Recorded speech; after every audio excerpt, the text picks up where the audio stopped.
Buenos días, Meli, gracias por la invitación y desde luego gracias por el marco que es incomparable. Yo nunca había estado y es espectacular. Mi opinión va a ser un poco más díscola en este caso. Vamos a ver, en general, vamos a ver, pienso igual que Daniel y que Diego en el contexto actual, pero si miramos el déficit de vivienda que hay respecto a la creación de hogares de los 3 últimos años, si miramos lo que va a haber de déficit este año y el año que viene, que nos pondremos casi en 1 millón de viviendas, ¿habría suficiente capital o habría suficiente financiación para invertir este desfase en un momento puntual bastante, digamos, estrecho de tiempo? Igual no. El tema es un tema que la financiación tradicional tiene el corsé que tiene un corsé regulatorio muy amplio desde el año 2008. La financiación tradicional puede entrar en las operaciones que les permite la regulación, y la financiación alternativa estamos creciendo mucho. Yo se lo decía antes a los compañeros, yo llegué en 2023 a TQ Eurocredit, el 24 doblamos el 23, este 25 estamos doblando el 24, con lo cual el crecimiento es muy grande. Pero si tuviéramos este sprint porque se liberara suelo, porque se tuviera que construir mucho más, ¿habría suficiente dinero para financiar? Pues si la banca no le cambia la regulación va a ser complejo. Y además yo creo que tenemos un deber entre todos, o una tarea pendiente, y es que esta complementariedad vayamos mucho más allá. Yo creo que la complementariedad entre banca y financiación alternativa es clarísima, pero tenemos que dar una pedalada mucho más redonda y tenemos que acabar de pulir muchos aspectos, como estudiar operaciones desde el principio de forma conjunta, el tema de compartir minutas para que el cliente no tenga que pagar 2 veces a JD. Hay cosas que se pueden hacer y podemos mejorar para que, en este caso, por ejemplo, Miguel, que lo tenemos aquí, tenga una financiación que sea mucho más a medida y sea mucho más eficiente.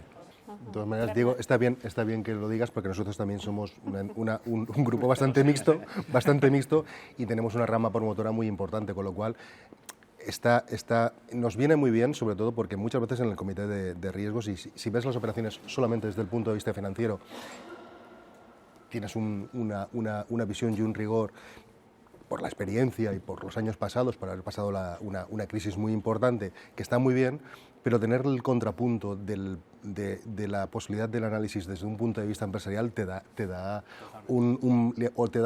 la posibilidad de aportar un valor al cliente mucho más importante. Y muchas veces nos llegan proyectos para financiar por deuda, que están muy bien, son grandes proyectos, pero van muy cojos de equity.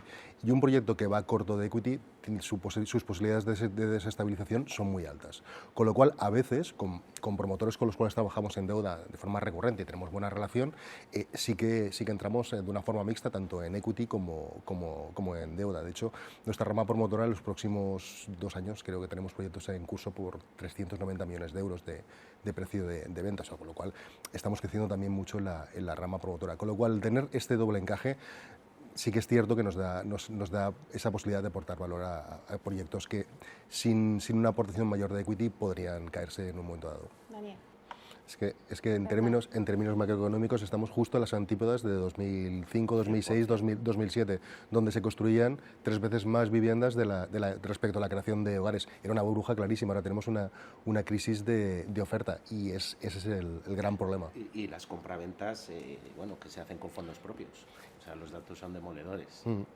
De todas maneras, respecto al tema de... Yo te entiendo perfectamente en el tema de apalancar una parte de la financiación de ese suelo. Más que nada porque eso te da la posibilidad de realizar más de un proyecto al mismo tiempo, te da esa escalabilidad, y necesitamos rapidez. O sea, faltan muchísimas viviendas, y financiar una parte del suelo, nosotros hace 3 años, cuando yo entré en la compañía, no lo hacíamos, y ahora ya lo hacemos de una forma natural para proyectos viables, en los cuales hacemos el primer puente, después hablamos con la banca para ver si va a entrar en ello, o hacemos nosotros el primer tramo de financiación, pero apalancar un 30 o un 40% me parece más que razonable cuando hay una necesidad muy importante de construcción de vivienda. Sí, por supuesto. Pero esto es tan sencillo como ponerse a pensar que es gratis y buscar fórmulas de financiación que sean eficientes para el promotor. Nosotros, cuando entramos en equity, a veces entramos en un equity desde un punto de vista, digamos, más financiero, o en otros entramos directamente para gestionar también el proyecto conjuntamente.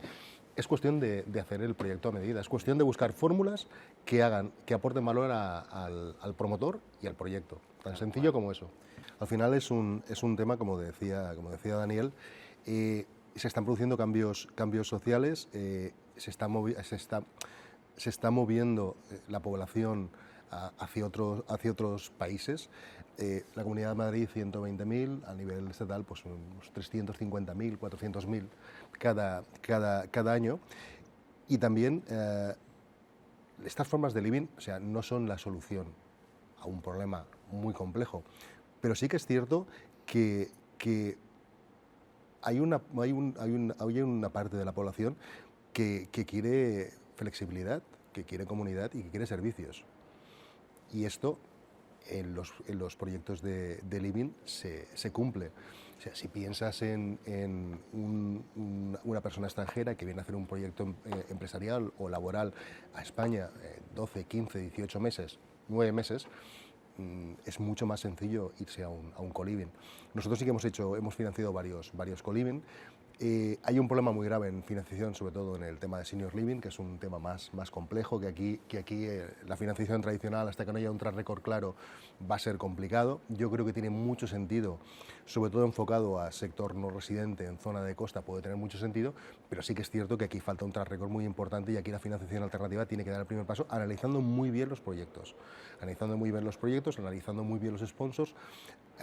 Son proyectos que tienen que tener una aportación de equity más importante porque empezamos un nuevo modelo empieza un nuevo modelo de negocio en España, y este va a ser más complicado de financiar, sobre todo al principio, y además esta financiación tenemos que acertarla muy bien para que haya un track record lo suficientemente bueno y con unas cifras contundentes para que la financiación tradicional pueda acabar entrando, porque sin track record la financiación tradicional en España no va a entrar. Yo vengo después de 24 años de banca y conozco perfectamente las políticas marco, conozco perfectamente las políticas de riesgos, y sin track record la banca no entra. Con lo cual sí que tenemos aquí un campo muy importante para financiar, y sobre todo hay una cosa muy importante, y es que muchas veces pensamos que nuestro producto, o sea, que la sociedad se tiene que adaptar a nuestro producto, y este producto es un producto que se está adaptando a una parte de la sociedad, y es muy importante que el producto se adapte a las necesidades de la sociedad. Y yo creo que la financiación tradicional tenéis mucho hueco en la financiación, sobre todo del working capital del industrial, porque al final se trata de una industria, y aquí entrar en líneas de circulante y dar la posibilidad de hacer crecer esta industria es básico, y esto sí que es una función, digamos, más de la banca tradicional de toda la vida. Respecto a lo que sería la financiación de las promociones con construcción industrializada, que vosotros habéis nosotros estamos haciendo de forma habitual. La normativa ECO es de 2003, pero el problema grave lo tienes en el Código Civil, que es de 1889. Es todavía más antiguo y que viene del derecho romano. ¿Y habéis nacido tú ahí ya? No, aún no. Y que viene del derecho romano, y dudo mucho que los romanos en su día pensaran en construir las viviendas en una industria. Al final esto es el pez que se muerde la cola. El Código Civil dice que se puede hipotecar un inmueble, y un inmueble es una construcción anclada al suelo. Si hacemos una construcción industrializada con hormigón 3D y con cocinas y baños integrados, pues el 80% de la construcción se realiza en industria. Claro, el problema no es quién va a pagar cada parte. Todo el mundo tiene claro qué va a pagar. ¿Vale? El constructor pagará sus materiales, pagará sus obreros, el promotor pagará el coste de esa construcción. Perfecto, el problema es ¿cuándo? ¿Quién adelanta el equity?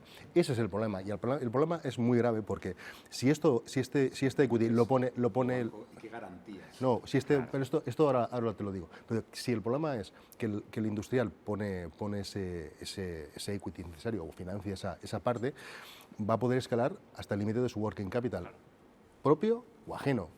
Punto, no hay más, con lo cual la posibilidad de escalabilidad de la industria se reduce mucho. Si lo pone el promotor, primero, su TIR se le va a ir al suelo, y segundo, no va a poder realizar igual otros proyectos al mismo tiempo. Con lo cual, nosotros, ¿qué es lo que pensamos? Y para esto sí que pensamos mucho en cómo hacerlo. Primero siempre hacemos una reunión a cuatro partes, entre el constructor, entre el promotor, una tasadora de primer nivel con la cual estamos haciendo un piloto, y nosotros. Y entonces lo que hacemos es garantizar o que todo el mundo nos dé su posicionamiento para garantizar que los flujos de caja de cada parte, digamos, sean cómodos. Y nosotros, ¿qué es lo que hacemos? Pues ese doble project monitoring. Uno, en el solar, el tradicional, y otro en industria. Y además el que se hace en industria se hace con etiquetas inteligentes, blockchain, que nos da la trazabilidad total de esa pieza. Pero sí que es cierto que hay una garantía, o sí que es cierto que hay un riesgo, que es un riesgo diferente a una construcción, digamos, tradicional. Y es qué pasa si el constructor, en el momento de construcción, tiene un problema de solvencia. ¿Vale? Con lo cual nosotros analizamos muy bien el constructor, la solvencia del constructor, tanto técnica como financiera, pero además hacemos una cosa: cada vez que nosotros certificamos y pagamos ese avance en industria, lo que hacemos es, por contrato, entre todas las partes, es que ese constructor pase esas piezas que ha construido de existencias a depósito de cliente. Esas piezas ya son del promotor, con lo cual en caso de contingencia de ese industrial, el promotor sí que podría hacer esas piezas porque es un depósito que tiene en la compañía. No es una solución, porque tiene que haber un cambio normativo, no es una solución global, pero sí que es cierto que estamos haciendo que los flujos de caja entre promotor y constructor sean mucho más llevaderos. Conclusión: estamos en un momento con un mercado con problemas muy complejos, donde las soluciones tienen que ser soluciones de atacar diferentes puntos. Yo creo que la financiación alternativa y la financiación tradicional estemos más coordinados y trabajemos más en conjunto es muy importante. Yo creo que es tiempo de pensar en hacer cosas de forma diferente. Daniel hablaba del PERTE. Es la primera vez en la historia que un gobierno en este país da un PERTE para el mundo de la construcción, que siempre ha estado, y de la promoción, que siempre ha estado mal visto. Es que el problema que tenemos es un problema muy grave. Con lo cual, a las administraciones les alentaría a que todo el tema de desarrollo de suelos se agilizara lo más posible, porque es uno de los nudos gordianos clarísimos. Buscaría cambios legislativos claros para el tema de poder financiar de una forma eficiente la construcción industrializada, que es parte de la solución sí o sí, y esta escalabilidad se la vamos a dar entre todos. Y también le diría a las administraciones que aporten bien mediante préstamos blandos o bien incluso mediante subvenciones a fondo perdido dinero para poder financiar vivienda asequible, que es un auténtico drama y se necesita muchísimo.